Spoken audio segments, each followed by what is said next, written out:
3 ஆண்டுகளாக விடை தெரியாமல் இருக்கும் முன்னாள் அமைச்சர் KN நேருவின் சகோதரர் ராமஜெயம் கொலை வழக்கு விசாரணை தற்போது வேகம் எடுத்துள்ளது. இதுகுறித்த செய்தி தொகுப்பை இப்போது பார்க்கலாம்.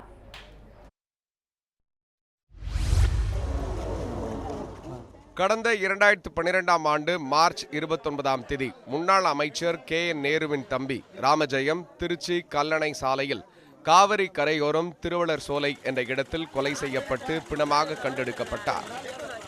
வழக்கை முதலில் திருச்சி மாநகர் காவல்துறையினரும் 2012 ஜூன் 27ஆம் தேதியிலிருந்து CBCID காவல்துறையினரும் விசாரித்து வருகின்றனர். 3 ஆண்டுகள் 3 மாதங்கள் ஆகியும் யார் எதற்காக எப்படி கொன்றார்கள் என்ற விவரம் தெரியவில்லை. விரைந்து விசாரிக்க ஏதுவாக இந்த வழக்கை CBIக்கு மாற்ற வேண்டும் என்று அவரது குடும்பத்தினர் கோரிக்கை விடுத்துள்ளனர்.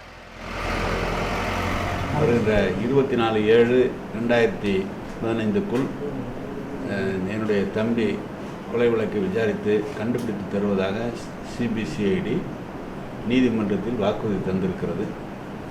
அவர்கள் கேட்டபோதெல்லாம் முழு ஒத்துழைப்பு நாங்கள் தந்திருக்கிறோம். இப்போதும் விரைவாக அதை கண்டுபிடித்து கொடுத்தால் நாங்கள் மகிழ்ச்சி அடைவோம்.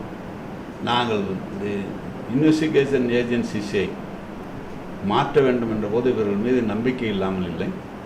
இது தாமதமாகிக் கொண்டே இருக்கிறது, இன்னொருடம் சென்றால் விரைவில் கிடைக்குமா என்ற அந்த ஆதங்கத்தில் தான் அதை மாற்றினோம். இந்த வழக்கில் அப்போதைய திருச்சி மாநகர காவல் ஆணையர் சைலேஷ்குமார் யாதவ் தலைமையில் 7 தனிப்படைகள் 2 சிறப்பு படைகள் அமைக்கப்பட்டன. CBCIDக்கு மாற்றப்பட்டதும் துணை கண்காணிப்பாளர் மலைச்சாமி தலைமையில் ஆய்வாளர்கள் தலைமையிலான 12 தனிப்படைகள் விசாரணை நடத்தி வருகின்றனர். ராமஜெயத்தின் செல்போனில் தொடர்பு கொண்டவர்கள், நெருங்கி பழகியவர்கள், அடிக்கடி சந்தித்தவர்கள் என 1000 பேரிடம் விசாரணை நடைபெற்றுள்ளது. தொழில் போட்டி, அரசியல் பகை என உறுதிப்படுத்தப்படாத தகவல்கள் மட்டுமே கூறப்படுகின்றன. ஆனால் துப்பு கிடைக்கவில்லை.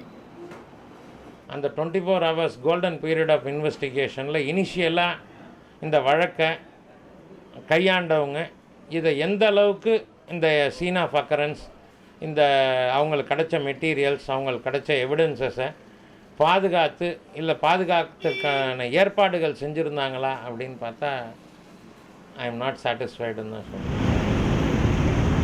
இந்த வழக்கை CBIக்கு மாற்ற கோரி உயர்நீதிமன்ற மதுரை கிளையில் லதா ராமஜெயம் தாக்கல் செய்த வழக்கை விசாரித்த நீதிபதி நாகிமுத்து வரும் ஜூலை 24ஆம் தேதிக்குள் வழக்கை முடிக்க அவகாசம் அளித்து உத்தரவிட்டு சில வழிகாட்டுதல்களை அளித்துள்ளார். இதையடுத்து குற்றவாளிகள் மிக நெருக்கமாக கண்காணிக்கப்படுகிறார்கள். அறிவியல் பூர்வமாகவும் செயற்கைக்கோள் தொழில்நுட்பத்தின் உதவியுடனும் விசாரணை வேகம் எடுத்துள்ளது. தில்லை நகரில் உயிரோடு இருந்த ராமஜெயம் திருவள்ளச்சோலையில் கல்லணை சாலையில் இந்த இடத்தில்தான் பிணமாக கண்டெடுக்கப்பட்டார். அவர் எப்படி இங்கு வந்தார் என்ற ஒற்றை கேள்விக்கே இன்னும் விடை கிடைக்கவில்லை. குற்றங்களை கண்டறிவதில் உலகளாவிய திறன் பெற்ற தமிழ்நாடு காவல்துறைக்கு இது உண்மையிலேயே மிகப்பெரிய சவாலான வழக்கா? குற்றவாளிகளை மட்டுமல்ல, தடயங்களை கூட நெருங்க விடாமல் தடுக்கும் சக்தி எது? இவற்றிற்கெல்லாம் விரைவில் விடை கிடைக்குமா? ஒளிப்பதிவாளர் கார்த்திக் குமாருடன் ஜோ மகேஸ்வரன், நியூஸ் 7 தமிழ், திருச்சி.